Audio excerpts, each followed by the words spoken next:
This is not a teeter-totter, although it may look suspiciously like one. This is a supersized salvation eligibility calculator. Supersized means it's extra big. Oh, salvation eligibility calculator. Well, you see, there are lots of people who think that if they're just better than they are, do more good things than bad things, then they'll be saved and they'll go to heaven. So they think that you've got to make sure that you're a little bit better than you are worse, or sometimes that you're a little bit better than the next guy, and then you'll be okay. So we're going to test that theory out here with my salvation eligibility calculator. It will see if you are eligible for salvation.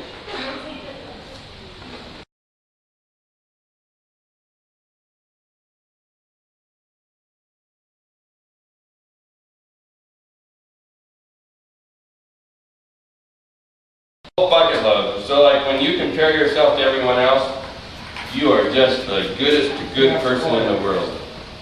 Here we go. Are you starting to float?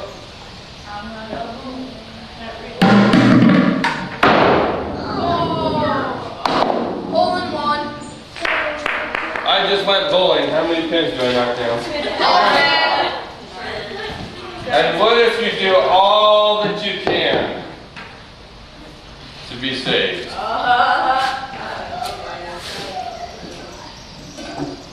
This work? Mason, can you sit with your Kevin, please? Alright, so let me ask you. Can good works save you? Are good works important? Why are they important? It shows your character. Shows your character? Yeah. Doing good is a natural result of having Jesus in your life, right? But good works don't save you. Sin's still over there chilling with her baseball bat. But now we must introduce the Chuck Noris in the room. You see, there's a little word in the Bible called grace. Now, most of you think of grace as something very dainty. A graceful dance. Or it used to be that mothers and fathers had named their dainty little daughters Gracie. But I want to introduce you to a different kind of grace. You call him Chuck. Come on up, Chuck. Noris. I guess Chuck doesn't need a step. He could have just leapt right up there, right? So Chuck is... Where's the end of this tape? Can Chuck Noris find the end of the tape? Look at that! I mean, Chuck can do anything, right? Chucky!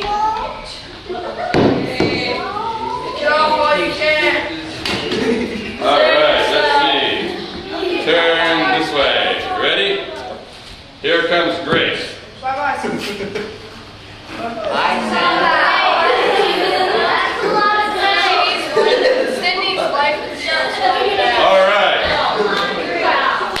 Now, here, let's turn Grace around here so we can see your shirt.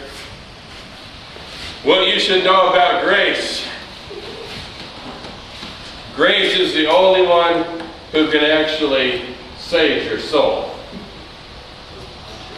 Grace is, let's see, on undercover missions instead of bombs, the Air Force drops photos of Chuck Norris flexing, and everyone on the wicked reword that to say, instead of good works, a Christian flashes pictures of grace, and sin runs screaming away. For Halloween, well, let's skip the Halloween part. But if you want to freak sin out, dress up like Grace, right?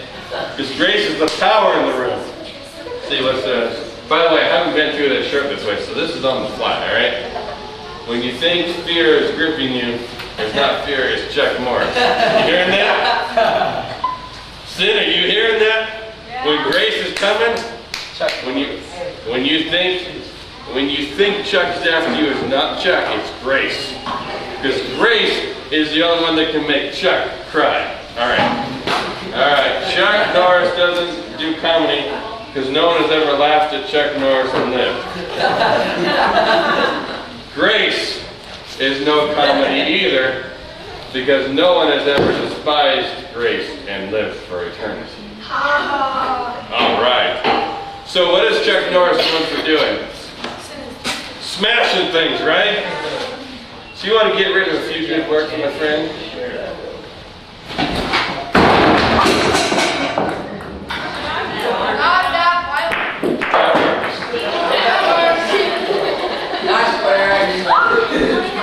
Alright. You see here,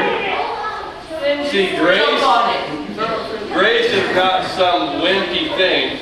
Grace is what happens when you have the God of the universe, the one who created you, the one who has the right to look at you and say, zap, you're dead. And no one can blame him because he's the only one who has the right. And yet he doesn't choose to do that, does he? Grace is when that God of the universe comes down to this earth to be a man, to be beat up. How much courage do you think that took? Do you realize that at any time, Jesus could have taken his enemies who were beating on him or cursing him or whatever, and just with a thought, vaporized them. He could have done that, couldn't he? He could do anything. After all, if he can make the wind and waves calm down, don't you think he can make some person calm down real fast? But he chooses not to do that because grace is also mixed with love.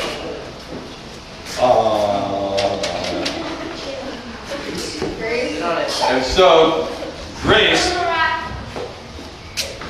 is the one thing that can tip the scales. There's a Bible verse in Ephesians chapter 2, verses 8 and 9, that says, "For by grace you have been saved, through faith."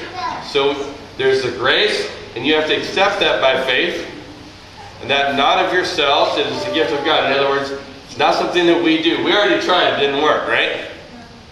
Not from works, so that no one can boast. We might want to take this stuff out of the way. I don't want to seek grace from the camp staff for breaking all this stuff. Alright. So you must accept grace by faith, right? Brace yourself. I'm going to be the spot bearer, right? And when by faith we ask for Jesus' grace, ready? Sit on it, my friend. Boom!